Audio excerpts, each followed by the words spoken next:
एक पुलिस मुकाबलों का रवाज ये 97 में जब नवाज शरीफ साहब वज़ीर आज़म बने, अब अपने भाई को वज़ीर आला पंजाब बनाया, तो उस वक्त पंजाब पुलिस ने एक सिलसिला स्टार्ट किया हुआ था 98 ऑनवर्ड्स पुलिस मुकाबलों का। ये आजकल आप सुन रहे हैं ना पुलिस मुकाबलों, ये दोबारा से सीसीडी पंजाब के उस ज़माने में शायद नहीं होती थी, लेकिन शायद वो डिस्ट्रिक्ट लेवल के ऊपर ही या डिवीज़न लेवल के ऊपर ही इस तरह के फ़ैसले या ये काम होते थे। तो बहुत से सो कॉल्ड क्रिमिनल्स या जिसे कहना चाहिए इश्तिहारी पक्के मफरूर जो जिन्हें कहा जाता था, ख़तरनाक किस्म के जो मुजरिम है कोट अनकोट, मैं तो उन्हें मुलजिम ही कहूँगा क्योंकि मुजरिम तो उस वक्त होता है जब वो प्रूव हो जाए अदालत में, तो उनको पुलिस खड़का देती थी। एक मुझे वाक़या याद है कि एक साहब मेरे पास आया करते थे, उनका बेटा जवान साल बेटा अपने दोस्तों के हमरा एक पुलिस मुकाबले में मारा गया था। मैं उसकी केस की तफसील में नहीं जाऊंगा क्योंकि वो फिर उसकी इंक्वायरी भी हुई थी, जुडिशल इंक्वायरी भी हुई थी। फिर वो लाते रहे मेरे पास, रिपोर्ट लाते थे और मुझसे वो कहते थे, चूँकि उनका ताल्लुक वज़ीराबाद से था, तो वो मुझे कहते थे कि आप इसके ऊपर कुछ करें। मसला ये था कि ये केस ऑलरेडी पहुंच चुका था, सेशन कोर्ट में था और वहाँ पे हमारी जुरिस्डिक्शन नहीं होती थी। और फिर उसके बाद ये हाई कोर्ट में चला गया, फिर ये केस चलता रहा, कोई 10 साल ये चलता रहा और कहीं जाकर एक दिहाई के बाद कुछ लोगों को सज़ा हुई, लेकिन जो टॉप लेवल के लोग थे वो बच गए। और यही वजह है कि अदालतों की ये अव्वल तो अदालतों की नाकामी जो होती है और प्रोसिक्यूशन की कि वो लोगों को बर वक्त सजाएं नहीं दे सकते, कन्विक्शन नहीं कर सकते, तो उसके लिए एक एक्सक्यूज़ मिल जाता है एग्जीक्यूटिव को या पुलिस को या इंतज़ामिया को या सूबाई गवर्नमेंट को कि जी ये तो अदालतों ने तो करना ही नहीं है, इसलिए हम सीधा ही खड़का देते हैं, हम जस्टिस दे देते हैं सो कॉल्ड। अच्छा, और दूसरा ये कि जब इस तरह का कोई गलत वाक़या भी होता है, देखें ना आप किसको पता है कि कौन सही मारा गया और कौन गलत मारा गया, ये तो आर्बिट्ररी है बिल्कुल। तो इसमें बहुत सारे सियासी मुखालिफिन को भी एलिमिनेट कर दिया जाता था। देखिए भुट्टो साहब जो थे, जुल्फ़िकार अली भुट्टो वज़ीर आज़म हमारे, और बहुत बड़े लीडर थे, बहुत बड़े आदमी थे, उनके ऊपर भी केसेस जो थे वो इसी नौयत के बने थे कि वो उनके सियासी मुखालिफिन को टारगेट करने का उन पर इल्ज़ाम था। जमात इस्लामी के कारकुन भी थे, उसमें यह भी इल्ज़ाम लगाया जाता है कि ये जो ख्वाजा साद रफ़ीक के वालिद थे, लाहौर के बड़े वो एक्टिव मुस्लिम लीग के रहनुमा थे, उनका भी मर्डर हुआ था। और फिर ये जो अहमद रज़ा कसूरी केस था जो उन्होंने फाइल किया था भुट्टो पे, वो भी इसी नौयत का था। उस पर भी कहा जाता था कि जी वो भी किलिंग ऑर्डर की थी भुट्टो ने, खैर वो प्रूव तो नहीं हुई थी, सुल्तानी गवाह आ गए थे और उसकी बुनियाद पे जुल्फ़िकार अली भुट्टो को फांसी दे दी गई थी। मैं कहना ये चाहता हूँ कि ये, और फिर नवाब ऑफ कालाबाग के बारे में भी मशहूर था, और उससे पहले अंग्रेज़ सरकार के ज़माने से भी, और उससे कबल भी देखिए ना ये सिलसिला चला आ रहा है।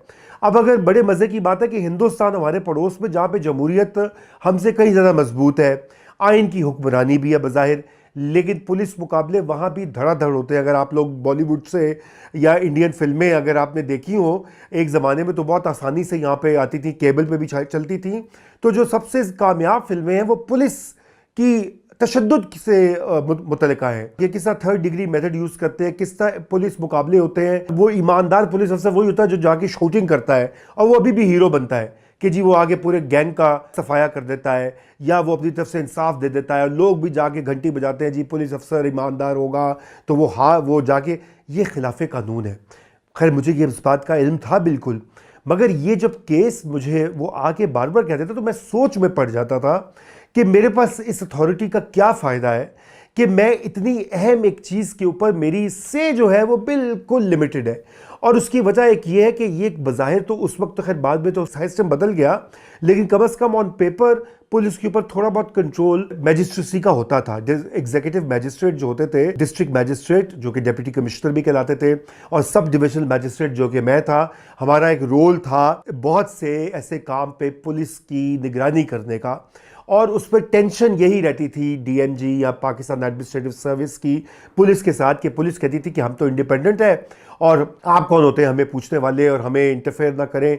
और ये अंग्रेज़ों के ज़माने से कशमकश जारी थी। बल्कि ऐसे लेटर्स मौजूद हैं जहाँ पे डिप्टी कमिश्नर्स लिख रहे हैं गोरों के ज़माने में कि जी फलाना पुलिस वाला बात नहीं मानता।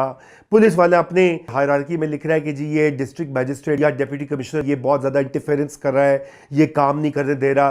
तो ये लड़ाई बड़ी रही। फिर बाद में जनरल मुशर्रफ ने तो आकर ये सिस्टम बदल दिया था और अब तो बिल्कुल पुलिस बड़ी हद तक मुकम्मली इंडिपेंडेंट हो चुकी है। इसी वजह से जो CSS के कैंडिडेट्स हैं वो अब पुलिस को बड़ी कदर और अहमियत की निगाह से देखते हैं, क्योंकि ये माशरा भी हमारा बड़ा ब्रूटल है और डंडे के जोर पर चलता है, तो इसलिए पुलिस की अहमियत बढ़ी जाती है। तो कमिंग बैक टू पुलिस मुकाबलों का, तो उस ज़माने में फिर मुझे याद है कि एक दो लोगों से तो मैं मिला भी था। एक बदमाश टाइप भी था जो कि मुझे एक बार आया, कोई शख्स लेकर आया उसको, किसी MNA या MPA का जो उनके हेंचमैन होते हैं इर्द गिर्द, तो वो लाए थे कि जी मिलवाने के लिए, आपसे मिलवाना, इस हिसाब तानू मिलना चाहते ने ऐना था, कोई पता नहीं काम में कोई फ़र्द नहीं मिल रही थी। बाद में जब वो गया तो मुझे मेरे अमले ने बताया ये तो बहुत बड़ा बदमाश है इस इलाके का और ये तो बड़े मर्डर्स करता है और फलाने पॉलिटिशियन के लिए वोट जमा करता है। बहरहाल तो मैं काफ़ी इंट्रीग भी हुआ, लेकिन अभी मैं मज़ीद जानकारी की क्या करता तो पता लगा, अखबार में पढ़ा कि उसको तो पुलिस मुकाबले में गवर्नमेंट ने एलिमिनेट कर दिया। अब मैं आज देखता हूं कि 30 साल तकरीबन ये पहले की बात है और आज 30 साल के बाद वावेला मच रहा है। सोशल मीडिया पे जाए, ओ जी पुलिस मुकाबले CCD कर रही हैं, मरियम नवाज चीफ मिनिस्टर ने ये कर दिया है, फलाने ने वो कर दिया। तो 30 साल में कुछ भी नहीं बदला। 30 साल में वही पुलिस की रविश है। और ये कहते उससे 30 साल पहले जो मुझसे मेरे प्रेडिसेसर्स हो गए वो भी, या मुझसे पहली जनरेशन जो है वो भी यही देख रही होगी। देखिए ना, अब ये इन 30 सालों में एक पूरी जनरेशन नई आ चुकी है। ब्यूरोक्रेट्स इस वक्त सारे सूबों में जो काम कर रहे हैं या मरकज में काम कर रहे हैं या स्पेशलाइज्ड सर्विसेज में काम कर रहे हैं, तो हमारी जनरेशन तो अब फेड आउट हो रही है। मेरे बहुत सारे बैचमेट्स जो अभी मैं देख रहा था कि एक दो तो शायद रिटायर भी हो गए हैं और कुछ अगले 4, 5, 6 सालों में हो जाएंगे रिटायर। तो अब सवाल ये पैदा होता है कि ये बदलता क्यों नहीं है निज़ाम। मैंने उस वक्त देखा कि ये बिल्कुल पुलिस के ही फैसले होते थे और वो अक्सर पॉलिटिशियंस को भी प्लीज़ करते थे, कहते थे देखिए जी हमने आपको ये कारकर्दगी करके दिखाई है, क्रिमिनल्स का सफाया हो गया है। आपके दौर में ऐसा हुआ है, अभी भी आई एम श्योर यही हो रहा होगा। मरियम नवाज शरीफ जो चीफ मिनिस्टर है इस वक्त 2026 में, उनको भी ऐसी रिपोर्ट्स पेश की जा रही होंगी कि जी देखिए जी क्या ज़बरदस्त हमने काम किया है। और फिर लाहौर में एक बड़े मशहूर, आप सब के इल्म में, आबिद बॉक्सर, एक लेजेंडरी SHO, उनकी तो इतनी जैसे कहना चाहिए उन पर तो फिल्में बननी चाहिए। अगर यहाँ पे कोई प्रॉपर हमारी फिल्म इंडस्ट्री हो या नेटफ्लिक्स की सीरीज़ हो तो वो तो एक बाकायदा जैसे कहते हैं डॉन टाइप उनकी एक वैल्यू है कि उन्होंने बड़े पुलिस मुकाबले किए, खड़काया। तो पुलिस मुकाबले बिल्कुल आइन और कानून के बरखिलाफ है। जितनी भी उस पर तावीलें कर दीजिए, जितने भी रीजंस निकाल लीजिए, अनफॉर्चुनेटली लॉन्ग टर्म में तवीलुल मयाद बुनियादों पर वो फेल हो जाते हैं। इसी वजह से जो मेरे दौर में या जब मैं गवर्नमेंट में था तो उस वक्त के पुलिस मुकाबलों से कुछ नहीं बदला। क्राइम रेट में, क्रिमिनल गैंग्स में और क्रिमिनल जस्टिस सिस्टम की कारकर्दगी पे 0/0 असर हुआ। तो पुलिस मुकाबले बिल्कुल आइन और कानून के बरखिलाफ है। जितनी भी उस पर तावीलें कर दीजिए, जितने भी रीजंस निकाल लीजिए, अनफॉर्चुनेटली लॉन्ग टर्म में तवीलुल मयाद बुनियादों पर वो फेल हो जाते हैं। इसी वजह से जो मेरे दौर में या जब मैं गवर्नमेंट में था तो उस वक्त के पुलिस मुकाबलों से कुछ नहीं बदला।